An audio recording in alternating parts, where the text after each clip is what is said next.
है, उन्होंने छिलके समेत ही कट किया है। यहाँ पर मैंने 5 टेबल स्पून डिब्बा पैक ऑल पर्स की क्रीम ली है। आप कोई भी क्रीम यूज़ कर सकते हैं। तो चलिए स्पाइसेस मैं आपको साथ साथ बताऊंगी कि इसमें क्या क्या ऐड होगा। तो इस वीडियो को स्टार्ट करते हैं। अगर आप ऐसी ही और कुकिंग की आसान डिलीशियस वीडियोस को देखना चाहते हैं तो हमारे चैनल कुक फॉर यू को सब्सक्राइब कर लें। बेल आइकन पर ज़रूर क्लिक करें ताकि हर वीडियो की नोटिफिकेशन आपको वक्त पर मिल सके। तो पहले क्रीम हम ऐड करेंगे। 1 टीस्पून ब्लैक पेपर, तकरीबन 2 चुटकी सॉल्ट, और इसमें ऐड करेंगे हम थर्ड इंग्रेडिएंट और लास्ट इंग्रेडिएंट है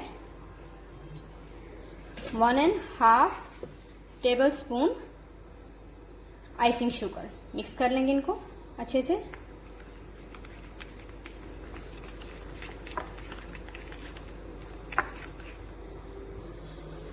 ये मिक्स हो गया, इसमें ऐड कर देंगे। अब क्रीम को इसमें अच्छी तरह मिक्स कर देंगे। तो उम्मीद करती हूँ कि आपको ये एप्पल बनाना क्रीम चाट बहुत ही पसंद आई होगी।